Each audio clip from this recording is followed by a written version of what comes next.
Scanning for audio.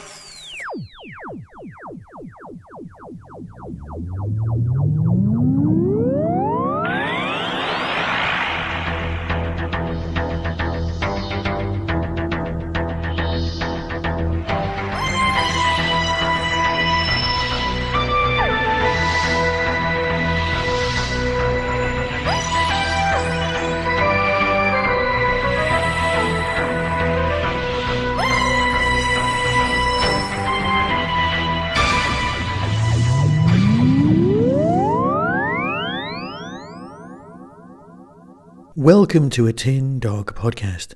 This time, talking about, well, what I've done is, the Doctor Who release Solo contains 2 specific stories, but they're available to buy individually, so I thought, why not review them both individually?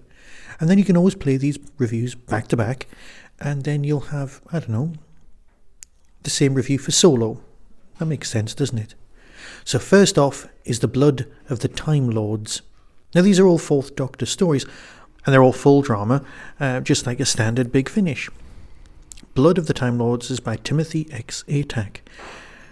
And it's just marvellous. I mean, seriously, this is great. If ever you wanted a long-barrowy, deadly assassin kind of a vibe going on in your Doctor Who, with more than a touch of, well, let's face it, James Dreyfus's name's on here, and we all know which character he plays marvellously. Seriously, he is just my favourite master. So, let's look at the synopsis. The book, known as the Dischord Grimoire, is an incredibly powerful tome, believed capable of altering the true passage of time itself, and the Doctor has it in the TARDIS. Wanting to look into this mysterious opus further, he decides to take it to an old friend at the Recusary, a monastery-like retreat on the moon of Gallifrey. But he has chosen an inauspicious time to arrive. Something else is visiting the Recusary, and something hasn't brought a book with it, but death. So, is this great? Now, actually, that's such an understatement. It's got rich language, it's dark. Now, weirdly, this is set immediately after The Deadly Assassin, and it's, the next moon out.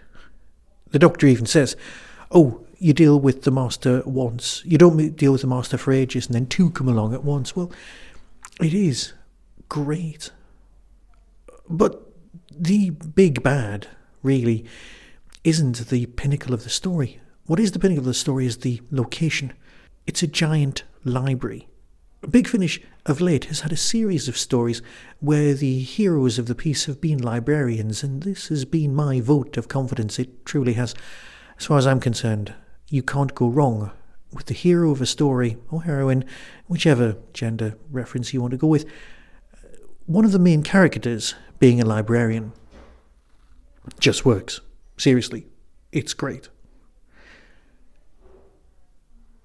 It's atmospheric in the extreme, and you've got Annette Badland in it as well. It's very, very, very dark. But like I said, for those of you who want something a bit more Gallifreyan and a bit more lungbarrowy, the only thing that would have been weird is if this story had been broadcast on TV immediately after The Deadly Assassin. Because you would have gone, oh, it feels the same, just a bit. It doesn't feel the same, but it has got, well, a similar location, and it's got a similar feel. The Deadly Assassin is a superb story, and this makes a great sequel to it. It feels so 1970s. The sound design, glorious. Performance-wise, impeccable from everyone. The thing is, I would recommend you just buy this one from Solo instead, but the other story's excellent too. So you might as well save yourself £6 and buy the box set of both of them. But that's just my opinion. What I am saying is that this story is beyond atmospheric, and it's well worth a listen. Here's the trailer, and as always, decide for yourself. But it is excellent. So until next time, be seeing you. For all the grand titles, these are dark days. Another resident has been taken from us. Who would want to dispose of Time Lords who are already so close to death? From Big Finish Productions, Doctor Who, The Fourth Doctor Adventures, Solo. No, you can't do that. Don't stop it. Hello? Oh, hello. Pleased to meet you. You can't park here. I'm so awfully sorry. Well, you'll have to move it. Look! The flickering glow over there! And behind us, too. I'm very sorry, old Haku, but the fire appears to be growing all around us. My apologies, Provost. No matter, Eleanor. I've heard word. Words reached me. A time capsule in the library. Doctor, this is appalling. I'm afraid it's unlikely to be dignified. Consider the implications, young man. Infinite library. An infinite fire. Doctor! Anthelon, how good to see you. I am to arrest you and have you escorted down to Gallifrey. 2 residents down there, you say? Honourable Lorik, he's a crotchety old soul. And Eminent Sedania. Sedania? Late of the Prydonian Academy? That's her. You won't want to get in her bad books. No talking at the back, please. Yes, miss. Sorry, miss. May I ask a question, miss? You may not. Oh, well, I'm not afraid to say I often did. The doctor is on the stand. I know I have a habit of barging in just as everyone's vanishing or keeling over or a president's getting shot or whatnot. But trust me in this. I am innocent. Dark times. Dark times. Well, I think this is excellent news. Okay, I'm hearing some weird noises down here. I don't know if they're being picked up on the tape.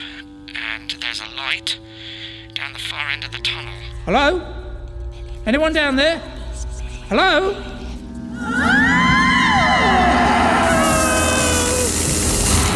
What were we saying? 2 members of personnel disappearing without a trace. Where do you think you're going, old girl? Huh? Where do you think you're going? Gordon Miles. I've heard him talking in the office. There have been sightings. Strange lights and... The witch.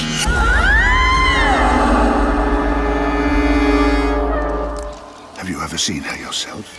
The stories go back a millennium at least. They wrote of a ghostly woman who would appear out to sea and along the shoreline. Over time, she acquired her name, the Ravencliff Witch. What the blazes was that? Bats! Oh. The kitchen, Silas! Oh. Quickly!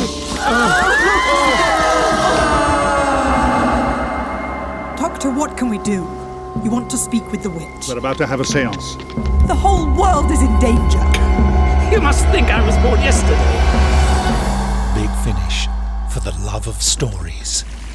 What exactly are you a scientist of, anyway? Oh, this and that. Well, that fills me with confidence.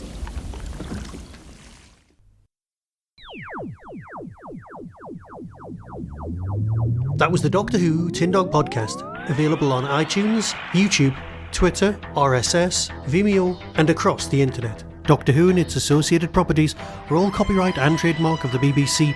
No infringement is intended. Why not become a supporter by visiting patreon.com/tindog. Contact the show on tin-dog@hotmail.co.uk. The Tin Dog podcast is a founder member of the Doctor Who Podcast Alliance.